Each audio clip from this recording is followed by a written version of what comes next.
Make sure your insurance doesn't come up short. Get gap cover with ALA. For more information, follow the links in the description.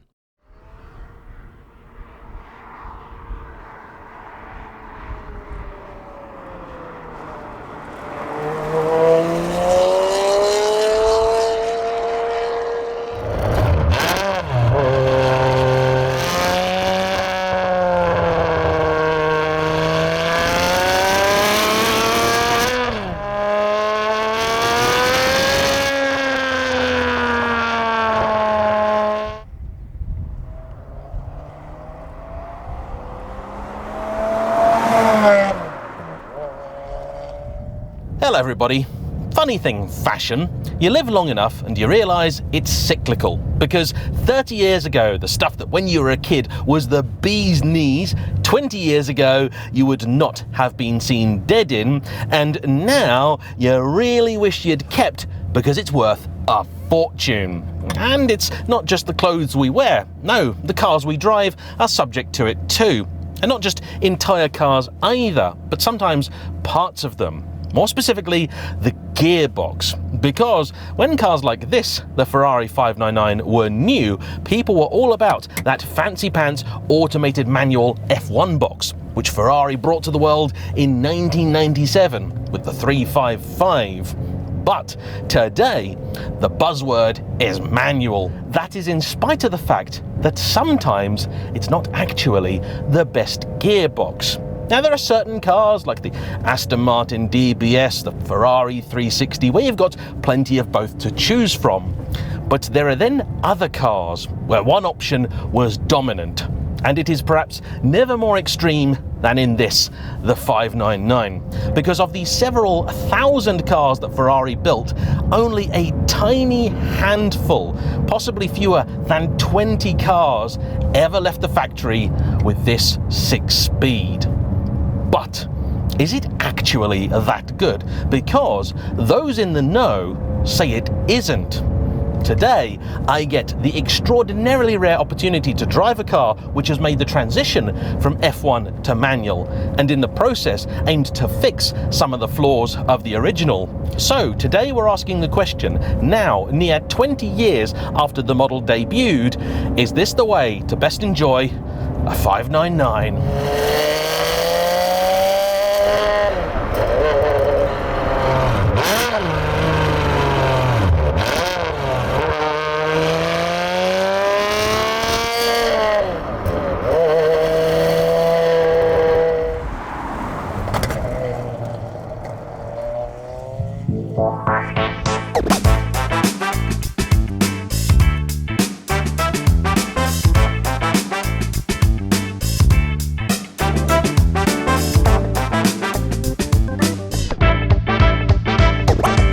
I've driven a few 599s before. In fact, I've driven this very car before. It belongs to my good friend Robin. It's a later example of the HGTE, essentially a way of sprucing up the car's dynamics and making it appeal more to the sport car driver as opposed to the GT customer. It made no more power, for 620 horses was already adequate, but the suspension was revised, some components were improved, and the thing was made overall a little bit keener.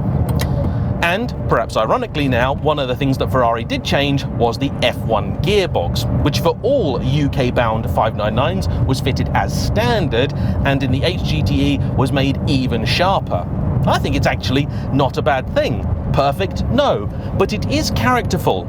And the 599 is one of those cars I've driven where I think, you know, actually, the F1 box is okay. In the 355, not quite good enough, but here, yeah, it works. However, not everybody feels that way, and Robin, having a business converting cars from F1 to manual called Out of the Gate, which I'll leave a link to in the description down below, decided for his own 599 he's got to do it. This is his development car. It is one of the first right-hand drive manual 599 conversions in the world. Now, in some ways the conversion to manual may seem fairly straightforward, because the gearbox itself was actually always the same regardless of whether you had a manual or an F1 from the factory. What instead changed is if you got a third pedal and a stick. In the manual you did, and in the F1 a robot takes care of that for you, with you just controlling it by the paddles on the wheel. and up until this point it was normal for Ferrari to give their customers a choice. But those in the know, including a few friends at Maranello, tell me the 599 was never conceived to even have manual as an option. Now you're free to guess why that may be, but the simple fact is, as soon as Ferrari started offering people a paddle shift, that's what they started buying. So where in the 355 the majority still are manual, by the time the 360 came around it was about a 50-50 split, and then for the F430 the vast majority were F1 box cars.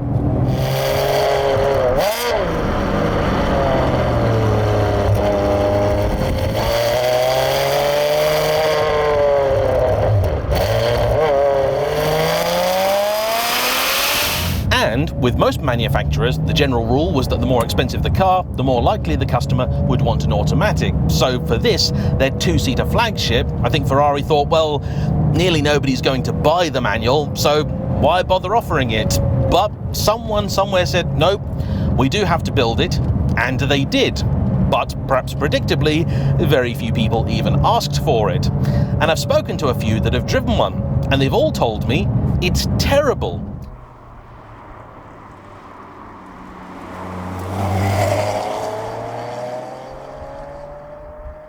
Now, having spoken to a few people at both Ferrari and that work in the aftermarket, like Robin and Trev360, who's done the tune on this car, I know a little bit more. It looks very much like Ferrari really did half a job with the manual cars. The flywheel in these is incredibly light, meaning that the revs drop away instantly as soon as you dip the clutch. This means trying to drive a regular manual is very difficult indeed. In fact, Trev told me that when he looked at the code for a manual car, the ECU is actually the same, some of it just isn't really even there. To then make it work, he had to fabricate some of his own code, as well as copying that of other cars that Ferrari built, trying to deliver an experience that is as close to OEM as possible.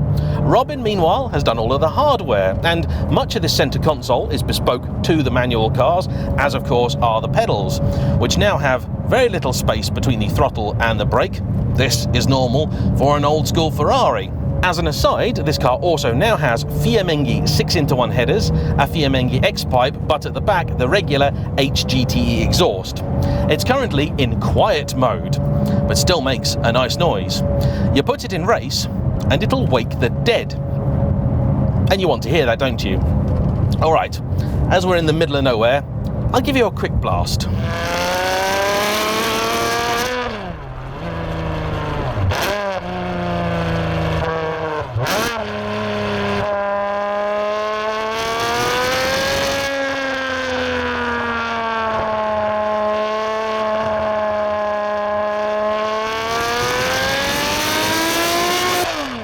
I mean, that was fairly high RPM, but honestly, not even close to full throttle load.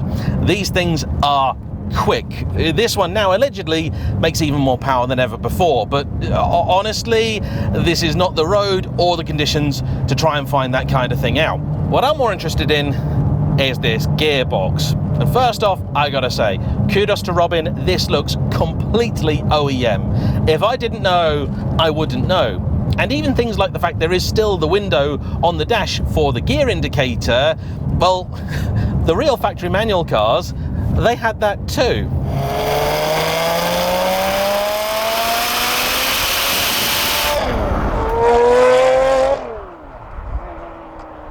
Not slow, these things. Although, I'm not convinced that this car actually feels as quick as it used to. I've no doubt it likely makes more power, but probably at the top end. With those 6-into-1 pipes, that X-pipe, and the tune it's got, I think it's lost a little bit of that low-down punch that dominates the 599 experience, and makes them in the real world feel, I think, just as quick as an F12. Bit of a shame, but if you're building one of these, you don't have to have any of that. You can leave the engine basically entirely standard. And I would, because it's not exactly lacking for power, a 599.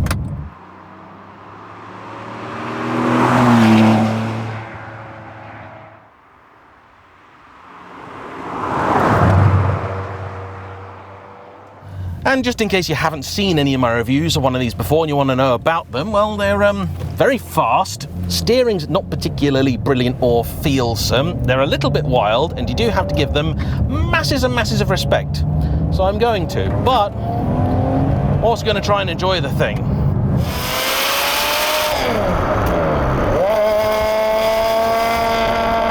Now with the valves shut, I actually don't mind the noise too much, but for me, it's the wrong noise for a 599. This is a bit like a 599 GTO, but not quite. It hasn't quite got that high-pitched shriek. And with valves open, it's just too much. I think it's antisocial. I think it's wrong for, well, not just this kind of car, but any car, if I'm being totally honest. I may be a bit of a miser in that regard, but I personally think it's important that our enjoyment of our hobby doesn't mean other people can't enjoy theirs, even if it is a nice quiet book and a cup of cocoa of an afternoon. Live and let live, and all that.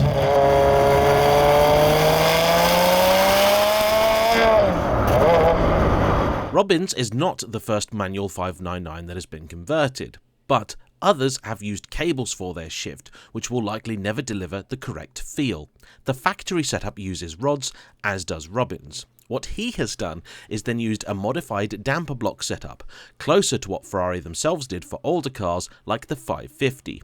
This gives greater precision and feel to the shift, and is another sign that the factory just didn't care about the manual version of this particular car. The shift feel isn't perfect. It's quite light, which they often are for Ferraris. It does make the click-clack. The base for this one is actually a genuine Ferrari part. The gear lever itself is a carbon fibre F50 style one. In other cars, I'd probably prefer the traditional metal ball, but in this, the GTE, with all of its carbon inside, I think it works perfectly. Wow, goes well, this thing. So then, it's a simple mission I had today. Work out whether this is worth it. It's not perfect. Second to third is not brilliant, but that I think is the gearbox itself, not what Robin has done to it. See, the problem with these cars is that the F1 system can be quite aggressive. It doesn't really wait for the gearbox to be ready or warm or anything else. It just does its thing. And if the gear doesn't quite want to go home, if you were shifting yourself, it'd be okay. But the F1 box instead just goes, no, this is the gear you're going into, whether you like it or not. Oh, bit of a straight. Oh, lovely, lovely, lovely.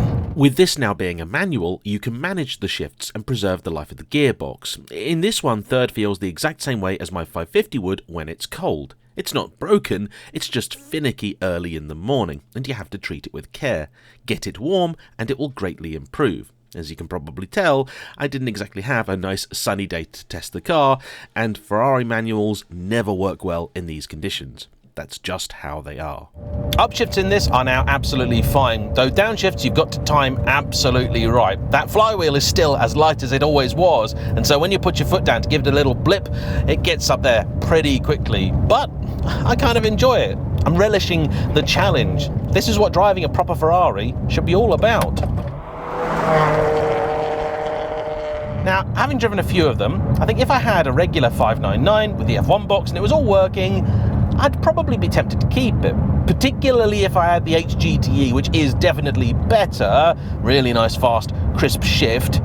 I'd leave it alone. The auto mode in them is useless, you don't really ever want to use that.